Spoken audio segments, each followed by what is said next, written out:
Hi everyone, hope you're doing well from wherever you're watching this channel, depending on your time zone.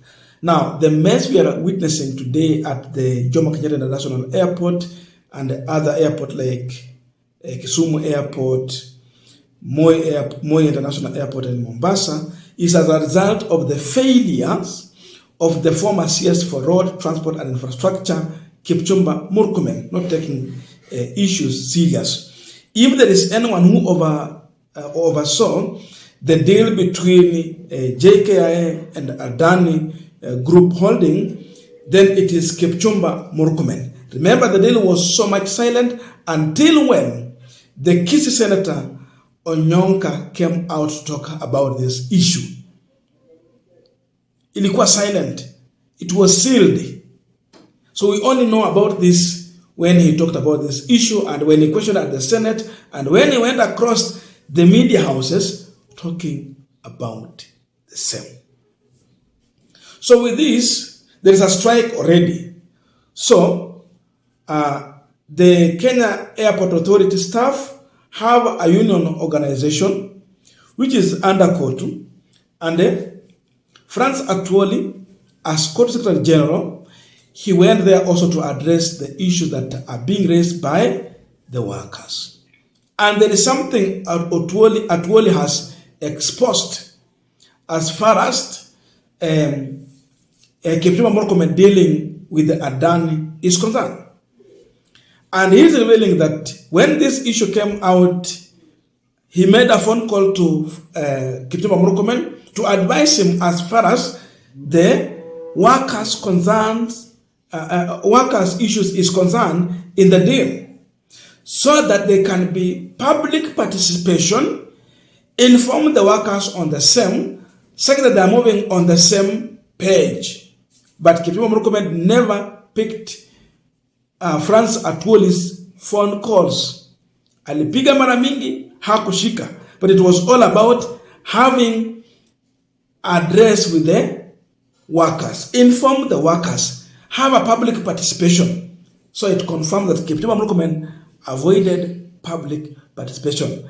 There is something Kipchumba Atwoli is saying, which is very true, that the CSS we are having today, if you call them, they never pick a phone call unless it is a business person calling or their employer. So Kipchumba only picks a phone call from William Ruto or someone who is calling for a deal where he is a beneficiary. Isn't that true? And I quote him, I called the previous CS for Road and Transport Murkomen with a view of trying to educate and advise him to meet with the workers and explain the Adani issue to them. But unfortunately, our ministers are arrogant. They don't take calls unless they are from businessmen and employers. Strikes are reflected in our national constitution. And when employer is not responding to the workers' needs in a programmed manner or procedural manner, workers are always left with no alternative other than going on strike. I personally, as Secretary General of KOTU, I tried to call the then Minister, Honorable Murkomen, before when this thing started, with a view of trying to educate him or to advise him to meet the workers and explicitly explain this Adani issue to workers. Our ministers are arrogant. They don't take telephones. If they are taking telephones, they are taking telephones from businessmen or employers, and they disregard workers' calls. This is very dangerous. This is what has brought all about what is happening here now. But we are prepared. We are now leaving for a meeting, and we will be reporting back. But strikes in the airports or in any other enterprises are always there. Some few days ago, I was in one of the international countries, and all airlines workers were on strike, and the delays were as usual witnessed and so on. And we are urging our members to remain firm, to remain strong. They have our support. Yes. Until we report back on this particular issue. This was a very, very simple matter where the assurance to workers in writing that our members will lose no jobs and their jobs will remain protected by both government and as it is required by law. And that assurance alone, we wouldn't have been to where we are. But a lot of arrogance.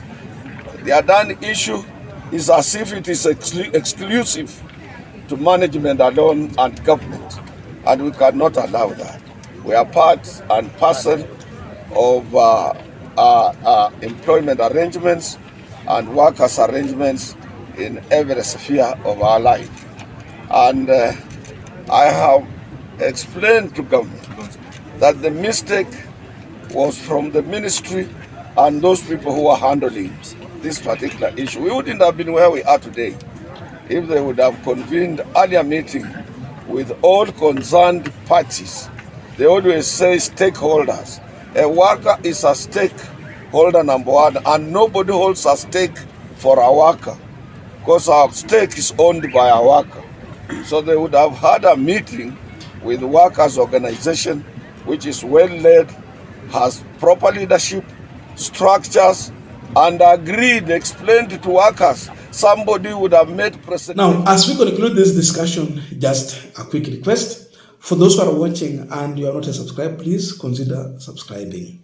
To our returning subscribers, I must say thank you so much. And again, to all our viewers, please give this video a thumbs up.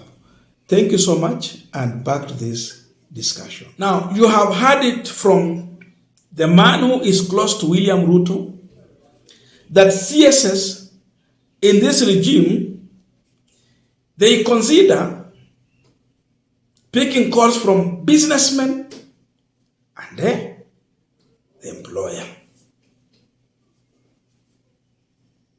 Why do they pick calls from businessmen? They are there to benefit. And why is Adani Group issue so secret, like classified information? It's like a security matter that should never be leaked out to anyone. As if, there will not be a new directors managing the airport, when we know that Adani Group have their directors who will take over.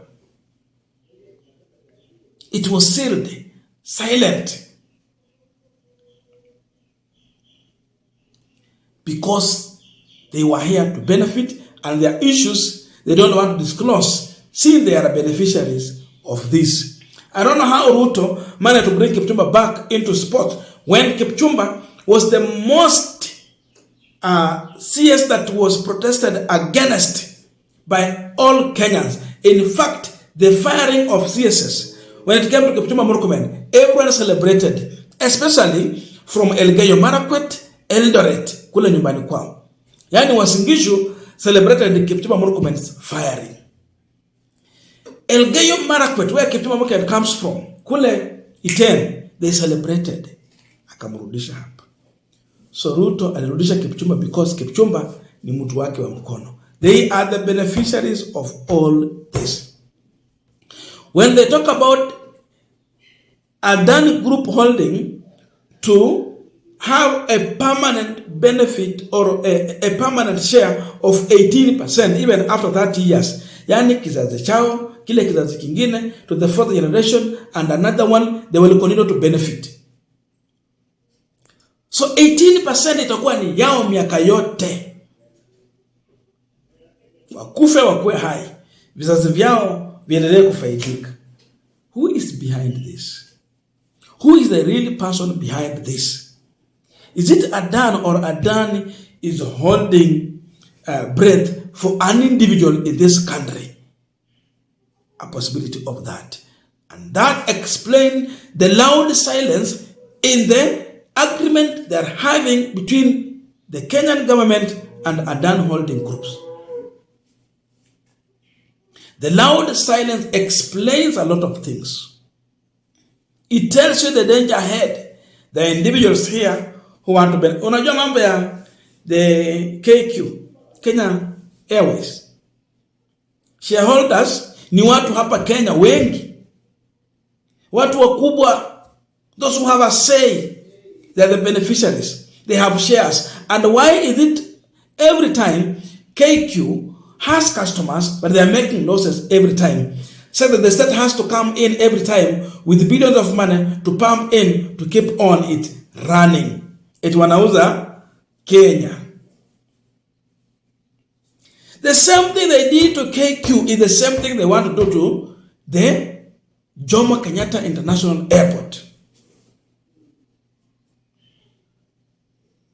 They will be milking money and they will be saying that it is making losses. So the government has to come in and pump in money and they also pocket the money. Hawa watu waliharibu biashara ya KQ, ndio maana wanataka tena waingie hapa, same thing. Why not make it fully ikuwe ni mali ya serikali, alafu serikali aanze kuangalia. Kuna shareholders wengi pale wako na shares kubwa kubwa. But still losses. So you can see this. And actually, in as much as coming in kusema kwamba I stand with the workers. Yes, that is, hiyo ni kazi yao. But he seems to be an agent of the government. The man is too close to the president. What do you think? Is he coming in to hold breath for the government or what? Yes, they are going to have meetings. That's another problem. I don't know your views, but let us put in the comment section to continue with this discussion. Thank you so much and see you in our next video.